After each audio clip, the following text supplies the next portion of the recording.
మీర్పేట్ జిల్లాలో కూడా చందన చెరువుపై ఏకలవ్యుని విగ్రహం ఏర్పాటు చేసుకోవడం ఎంతో సంతోషకరంగా ఉందని మీర్పేట్ ఏకలవ్య ఉత్సవ కమిటీ సభ్యులు హర్షం వ్యక్తం చేశారు. ఈ సందర్భంగా మీర్పేట్ చౌరస్తా నుండి జిల్లాలో కూడా చందన చెరువు వరకు ఏకలవ్యుని విగ్రహంతో భారీ ర్యాలీ నిర్వహించారు. రాష్ట్ర విద్యాశాఖ మంత్రి సబితా ఇంద్రారెడ్డి, కార్పొరేటర్ బెల్లంకొండ మమత, ప్రవీణ్ చొరవతో సర్వాయి పాపన్నగౌడ్, రాణి రుద్రమదేవి విగ్రహాల నడుమ ఏకలవ్యని విగ్రహం ఏర్పాటు చేసుకోవడం జరుగుతుందని వారికి కృతజ్ఞతలు తెలిపారు. త్వరలోనే అన్ని ఏర్పాట్లు చేసి విగ్రహావిష్కరణ కార్యక్రమాన్ని చేపడతామని మీడియాకు వివరించారు. ఈ కార్యక్రమంలో తెలంగాణ ప్రదేశ్ ఎరుకల సంఘం సభ్యులు బుడ్డ సత్యనారాయణ, సెల్మర్తి శేఖర్, బాణాపురం రఘు, మీర్పేట ఏకలవ్య ఉత్సవ కమిటీ సభ్యులు కావడి భాస్కర్, కూతాడి శ్రీనివాస్, కూరాకుల యాదగిరి, కూతాడి యాదయ్య, కూతాడి రామకృష్ణ, ఉడత కృష్ణ తదితరులు పెద్ద సంఖ్యలో హాజరయ్యారు.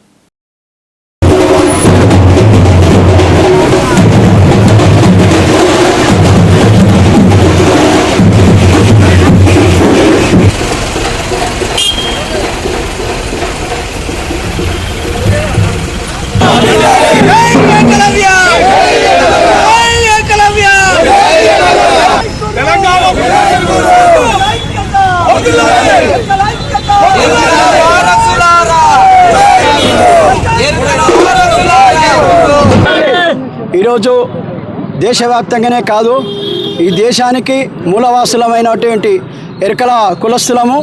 ఆనాడు మేమంతా కూడా ఎరకల రాజులుగా మా యొక్క వంశీయుడు దైవ సంపన్నుడు ఏకలవ్యుడు అంటేనే అత్యధిక చరిత్ర గల వ్యక్తి. ఇలా గురు శిష్యుల అనుబంధాన్ని దేశానికి, ప్రపంచానికి మరి త్యాగశీలిగా మాకందరికి కూడా ఆరాధ్య దైవమైనటువంటి ఏకలవ్యుడి యొక్క ఈ యొక్క మీర్పేట జిల్లాలు కూడా చందన చెరుకట్టని మరి మంత్రి గారు సబితా ఇంద్రారెడ్డి గారు అత్యధిక ప్రజలకు ఎంతో సుందరంగా దిద్దిదైన ఒక మహనీయుల యొక్క విగ్రహాలను ప్రతిష్ఠిత స్థలంలోనే ఏకలవ్యుడి యొక్క మా యొక్క ఆరాధ్య దైవమైనటువంటి మరి ఏకలవ్యుడి యొక్క ఈ యొక్క గురు శిష్యుల అనుబంధాన్ని దేశానికి, ప్రపంచానికి జ్ఞానం చెప్పిన యొక్క వ్యక్తి. ఇవాళ మా పిల్లలు ఏదైతే ఉందో ఏకలవ్యుడిని ఆరాధిస్తున్నాం. భవిష్యత్తులో ఏకలవ్యుడి యొక్క ఆరాధ్య దైవాన్ని ఏదైతే మన చిన్న పిల్లలకు ఏదైతే విద్యను కావాలన్నప్పుడు బాసరకు వెళ్ళేసి మనం అక్షరాభ్యాసం చేస్తాం. అదేవిధంగా ఏకలవ్యుడికి దగ్గర మన పిల్లలకు అక్షరాభ్యాసం చేయడం వలన వాళ్ళు ఒక ప్రయోజకులు అవుతారు, ఈ దేశానికి భవిష్యత్తుకి మార్గంగా నిలబడతారని చెప్పి ఈ యొక్క చిహ్నంగా మా యొక్క ఎరకల జాతి సమిష్టంగా ఐకమత్యంతో ఈ యొక్క ప్రపంచాన్ని మరి దానికే ఆదర్శంగా నిలబడ్డ ఏకలవ్యుడిని మేమందరం కూడా కొలుసుకుంటాం. మరి ఏదైతే ఈ యొక్క రాజకీయ నాయకులు ఈ యొక్క భవిష్యత్తులో ఉన్న మా యొక్క కులానికి అస్తిత్వం, మా యొక్క ఆత్మగౌరవాన్ని, ఈ యొక్క సంస్కృతి సాంప్రదాయాలు కూడా ఎక్కడ కూడా ప్రభుత్వాలు 75 సంవత్సరం కాలం పాటు మాకు ఎవరు కూడా గుర్తించలే. అంతో కాస్త ఈ తెలంగాణ ప్రభుత్వం వచ్చిన తర్వాత కొంతవరకు మేలు జరిగినప్పటికి కూడా అది అసంతృప్తిగా ఉంది. కాబట్టి పాలకులకు ఒకటే చెప్తున్నాం, మా యొక్క డిమాండ్ ఏం చెప్తున్నాం, ఇవాళ ఏకలవ్య పేరు పైన ఒక పెద్ద ఎత్తున మ్యూజియం ఏర్పాటు చేయాలని చెప్పి గిరిజన యొక్క మంత్రి గారిని మేము డిమాండ్ చేస్తున్నాం. ఇక్కడ ఉన్న స్థానిక ఏదైతే మన సబితా మేడం గారికి మేము ఒకటే నివేదిక ఇస్తున్నాం. ఇవాళ ఎరకల కులస్తులు ఈ యొక్క బాలాపూర్ మండలే కాదు, ఈ యొక్క మహేశ్వరం నియోజకవర్గంలో పెద్ద ఎత్తున మేము ఒక 5,000 మంది ఓటర్లు కూడా ఇక్కడ ఉన్నాం.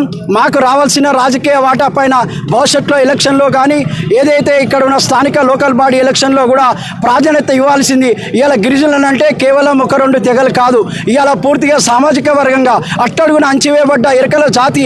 ఇవాళ మా యొక్క సంస్కృతి, మా సాంప్రదాయాలని ఈ ప్రభుత్వం గుర్తించాలని చెప్తున్నాం. ఏకలవ్యుని బ్రొటనవేలు సాక్షిగా చరిత్రను తిరగరాద్దాం అనే నినాదంతో ఈరోజు ఇక్కడ ఉన్నటువంటి జిల్లాలో కూడా చెరువు కట్ట దగ్గర మా ఏకలవ్యుని విగ్రహావిష్కరణ కొరకు మరి మా ఎరకల సోదరులందరూ నడుము బిగించడం జరిగింది. మిత్రులారా, ఈనాడు ఈ కార్యక్రమానికి మా కార్పొరేటరు బెల్లంకొండ మమత గారు, వారి హస్బెండ్ ప్రవీణ్ గారి యొక్క సహకారంతో ఈ యొక్క కార్యక్రమం నిర్వహించుకుంటున్నాం. వారికి మా సంఘం తరఫున వారికి ప్రత్యేక ధన్యవాదాలు తెలియజేసుకుంటాం. మిత్రులారా, ఈ సందర్భంగా ఈ ప్రభుత్వం మేము ఒకటే డిమాండ్ చేస్తూ ఉన్నాం. ఏదైతే రాజకీయ అవకాశాలు వచ్చినప్పుడు మా ఎరకల వారిని పూర్తిగా ఈ యొక్క రాజకీయ నాయకులు పక్కన పెడతా ఉన్నారు. మేము అడుగుతూ ఉన్నాం, ఈ సందర్భంగా డిమాండ్ చేస్తూ ఉన్నాం రాష్ట్ర ప్రభుత్వాన్ని, మీరు ఖచ్చితంగా రాజకీయ అవకాశాలు మా ఎరకల సోదరులకు కల్పించాలని చెప్పేసి ముఖ్యమైన డిమాండ్గా మరి అదే క్రమంలో మరి రేపు రాబోయే ప్రతిష్ట కార్యక్రమాన్ని కూడా పెద్ద ఎత్తున మా రాష్ట్ర నాయకులు ఇక్కడికి పెద్ద ఎత్తున తరలి రావడం జరుగుతుంది. ఆ కార్యక్రమంలో కూడా అతి తొందరలో ఉంటుందని చెప్పి తెలియజేసుకుంటూ నాకు ఈ అవకాశం ఇచ్చిన మీడియా మిత్రులందరికీ ధన్యవాదాలు తెలుసుకుంటున్నాం.